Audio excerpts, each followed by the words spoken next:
नमस्कार दोस्तों, मैं हूं आपका दोस्त और सखा जुगानी। आप देख रहे हैं जॉय टॉक्स। और सीधी सी बात करते हैं मार्केट की कल की गिरावट जो आपने देखी है वो एक्चुअली एक्सपेक्टेड तो था ही था। 23,092 पर जाकर के आपकी मार्केट रुकी हुई है। निफ्टी की अगर बात करूं तो वहीं पर ही निफ्टी तो इस समय आप ये देख लो कि ठीक ठाक लेवल पे है। इसको हम ठीक ही बोल सकते हैं क्योंकि 23,000 का लेवल अभी क्रॉस नहीं हुआ और निफ्टी की जो वैल्यूएशन है वो 21 के आसपास हो गई है। ठीक है ना, वैल्यूएशन जो उसकी है। अब सीधी सी बात करेंगे और उसके बाद में आपको तसल्ली से बताते हैं और आगे 2-3 विषयों पर चर्चा करेंगे। सबसे पहली चर्चा ये करेंगे कि भाई देखो, सीधी सी बात है कि आखिर में गिरावट का जो रीजन है, अगर गिनाऊं तो कम से कम 10 रीजन 20 रीजन आपको मिल जाएंगे।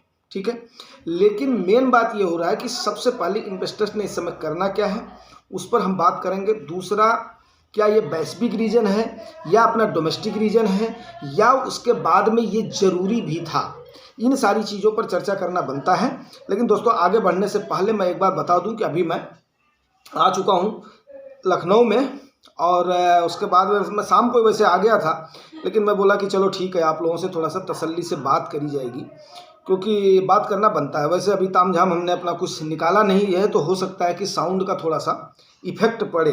ठीक है ना, तो उसके बाद में आज शाम को मैं निकलूँगा बस्ती के लिए, अपने गृहनगर के लिए। तो कल से फिर कंटिन्यूअस हो जाएगा जैसे था, क्योंकि समय एक सबसे बड़ी कीमत किसकी होती है दोस्तों? समय की कीमत होती है, आप लोग जानते ही हो। लेकिन समय कैसा भी हो, परिवार तो परिवार होता है। तो अभी रात में हम वहाँ पर थे, मास्टर साहब के यहाँ पर थे, तो उनका पड़ जाता है जो आपका लखनऊ यूनिवर्सिटी का मेट्रो है, उसके गेट नंबर 2 के पास ही सामने उनका हनुमान मंदिर से जस्ट बगल में है। किसी एक भाई ने बोला था कि कब आप आएंगे लखनऊ, और वकील साहब का हाई कोर्ट के पास ही, चिन्हार से थोड़ा सा जैसे आगे आते हैं, यहाँ पर नंदेश्वर लॉ कॉलेज है, तो इसके पास ही इनका आवास है। तो अभी मैं यहाँ पर फ़िलहाल अभी आया हूँ, आज सवेरे आया हूँ मैं। तो अब बात कर लेते हैं। सीधी सी बात है, आप लोगों को हमने अपडेट कर दिया है क्योंकि अपडेट करना भी थोड़ा सा ज़रूरी रहता है। तो देखिए, कल की गिरावट की मैं बात करूं तो निफ्टी आपका 113 पॉइंट करेक्ट हुआ है। वहीं पर ही सेंसेक्स आपका 329 पॉइंट करेक्ट हुआ है और 221 पॉइंट आपका बैंक जो निफ्टी बैंक करेक्ट हुआ है। आईटी में थोड़ी सी तेज़ी रही है। वहीं पर बीएससी स्मॉल कैप आपका 1100, स्मॉल कैप 250, 1142 पॉइंट आपका ये डाउन हुआ है। ठीक है, वहीं पर ही अगर मैं इन चीज़ों को थोड़ा सा समराइज करूँ, खरीद फरोख्त की बात करूँ, 2558 करोड़ रुपए की बिकवाली करी है फिर एफआईआईज ने, और 2402 करोड़ डीआईआईज ने खरीदारी करी है। ठीक है, तो आपको पता है एफआईआईज का जो गिरावट है, जो बिकवाली है, ये जनवरी महीने में कंटिन्यूअस रही है। केवल 15,000 करोड़ रुपए के आसपास इन्होंने दिसंबर में खरीदारी करा था, बाकी कंटिन्यूअस ये बिकवाली ही कर रहे हैं। अब सवाल ये उठता है कि आखिर में जब इतनी बिकवाली होने के बाद में भी हमारी मार्केट पे इतना ज़्यादा फ़र्क क्यों नहीं पड़ा? तो उसका फ़र्क का रीज़न यही है कि आजकल जो हमारे डोमेस्टिक इन्वेस्टर्स हैं, ये काफ़ी ज़्यादा इन्होंने एक टाइप से अपनी जो है कमर कसी हुई है। लोगों में डर की भावना मतलब कम हुई है। मीन्स क्या है कि लोग जागरूक हुए हैं, अवेयर हुए हैं, और उसका पूरा पूरा श्रेय किसको जाएगा? उसका पूरा पूरा श्रेय जाएगा स्मॉल इन्फ्लुएंसर्स को जाएगा। लेकिन अगर गिरावट के कारणों पर हम इसको डिटेल से थोड़ा सा एनालिसिस करते हैं तो अच्छे से अगर मैं इसको देख करके चलता हूँ तो थोड़ा सा आप लोग ध्यान दीजिएगा। ठीक है, और ये मैं अभी देख रहा था, कल का अपना मैं पेपर देख रहा था, तो इसमें 2-3 चीज़ें थी जो कि मतलब अर्थ जगत का है। तो अभी कई सारे लोग बोल रहे हैं कि गैर जो है खतरा बने, गैर सरकारी ये अपना जो है संगठन बने हैं। फिर उसके बाद में और भी बहुत सारी जो है ये है अपना रिपोर्टें हैं। हालांकि ये रिपोर्टें किसकी होती हैं? इंडिविजुअल की होती हैं। ठीक है ना। अब इसमें किसी एक सज्जन ने, सीधी सी बात है कि यहाँ पर जो है दैनिक जागरण वैसे हमारे यहाँ पर जो है डेली आता है, निर्यात बढ़ाकर नए रोजगार जो है सृजन की तैयारी। अब आप बताओ, अभी अगले का आकलन है, मेरा आकलन नहीं है ये। ठीक है ना, मैं सीधी सी बात बता दूं, ये मेरा आकलन नहीं है। निर्यात आप क्या बढ़ाओगे? निर्यात में आप देते क्या हो? रॉ मटेरियल आप देते हो। अब रॉ मटेरियल को लेने के बाद में आप इंपोर्ट कितना करते हो? इंपोर्ट आप कम से कम, अब आप देख लीजिए कि इस समय जो सबसे बड़ी बात, चिंता का जो सबब है, जो विषय है, अब या तो इसे मैं सरकार की अपरिपक्वता तो नहीं कहूँगा, लेकिन मेन बात क्या होती है, जैसे इन्वेस्टर्स ने ऐसा समय नहीं देखा हुआ है। बहुत सारे ऐसे हैं जो कि कोविड के बाद में है, उसी प्रकार से इस गिरावट को और इसको जो है ना, हमारी सरकार ने भी नहीं देखा था कि हाँ ऐसी भी परिस्थिति आ सकती है। सब कुछ अच्छा अच्छा था तो सबको अच्छा लग रहा था, ठीक है ना। मेन बात, उसके बाद में फिर क्या हुआ, कोविड आ गया। कोविड में सभी जन एक हो गए और उसके बाद में सबने एक दूसरे को कोऑपरेट किया और दबा करके क्या हुआ, जिसकी मजबूत अर्थव्यवस्था थी वहाँ पर नोटों की छपाई करके जनता में बांट दिया गया। बांटने के बाद में जब महंगाई बेकाबू होने लगी तब जाकर के उसको सरकार का ध्यान गया, उसको अपना समेटना शुरू कर दिया। बिल्कुल एकदम से फैक्ट बता रहा हूँ, कोई इसमें तो किसी अपना सरकार की आलोचना नहीं है।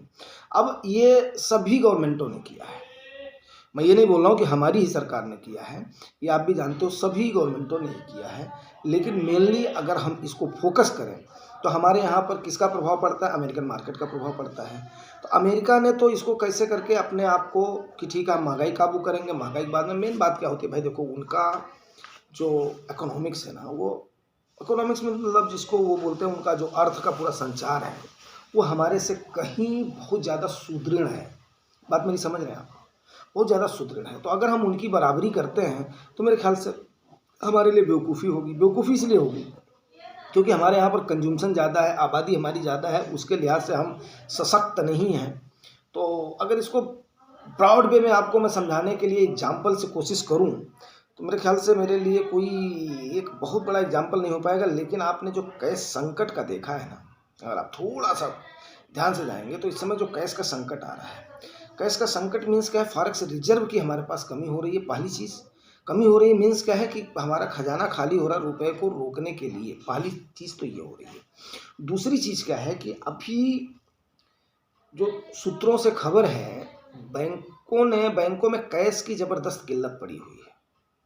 अब बैंकों ने उस किल्लत को करने के लिए बहुत सारे बॉन्ड की आरबीआई ने खरीदारी करी है। अब उन बॉन्डों की, सरकारी बॉन्ड्स की मैं बात कर रहा हूँ, सरकारी बॉन्ड्स की खरीदारी करके और उसके बाद में इन्होंने किधर किया है, लिक्विडिटी को मेंटेन किया है। अब आरबीआई ने खरीदारी करी है बैंकों में, तब जाकर के लिक्विडिटी हुई है, प्लस उसके बाद में कैश का जो क्रंच आ रहा है, ये एक चिंता का विषय तो है ही है। तो अब कहीं ना कहीं अगर ये निर्यात को बढ़ा करके सृजन की तैयारी है तो मीन्स आप क्या निर्यात करोगे ये तो मेरे को समझ में नहीं आ रहा है, ठीक है।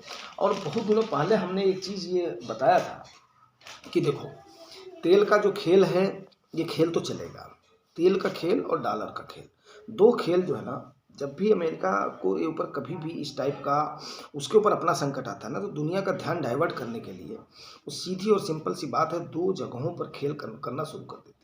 एक तो अपने डॉलर को मजबूती के लिए हर संभव कदम उठाता है पहला, और दूसरा चीज़ क्या है कि तकरीबन तेल पर अमेरिका ने अपना वर्चस्व कायम कर रखा है। अब इसके लिए चाहे इराक हो, चाहे कुवैत हो, चाहे आपके और कंट्रीज हों, वहाँ पर इसने अपना वर्चस्व कायम कर रखा है।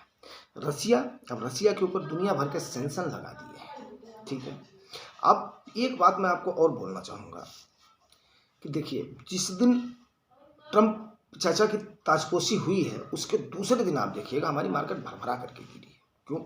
क्योंकि समझदार लोग इसको समझेंगे और बिकवाली तो जो हो रही है वो हो ही रही है, उसके बराबर डीआईएच खरीद रहे हैं। आज भी मैं अगर आंकड़ा भी एक आध दिन में लेकर के दूंगा तो आपका ऐसा नहीं निकलेगा कि जितना एफआईआई ने बेचा है उससे कम निकल जाएगा। लेकिन अमेरिका के इतिहास में ऐसा पहली बार हुआ है दोस्तों कि किसी भी प्रेसिडेंट ने बैठते ही 100 अध्यादेश मान लो, ऑर्डर मान लो, 100 ऑर्डर्स एक दिन में एग्जीक्यूट करने के लिए साइन कर दिए। मतलब क्या है, उनको एक ऐसा प्रेस, और ऊपर से दो तीन, जिसमें से बिल क्लिंटन और बराक ओबामा को तो आड़े हाथों ले लिया है अगले ने। क्यों? अगले की रिजीम का मतलब जो है जो भी हो, तो मीन्स क्या है कि जो ये उनका एक जो है परसेप्शन उन्होंने अपना क्रिएट कर रखा है ना पर्सनालिटी का, कि हम जो कहते हैं वो चीज़ हम करके दिखाते हैं, उससे तब कहीं ना कहीं डर का माहौल एक तो फैला है। दूसरा पनामा नहर का जो भी इशू है वो आप देख लीजिए, उस पर भी उन्होंने अपना दावा ठोका है।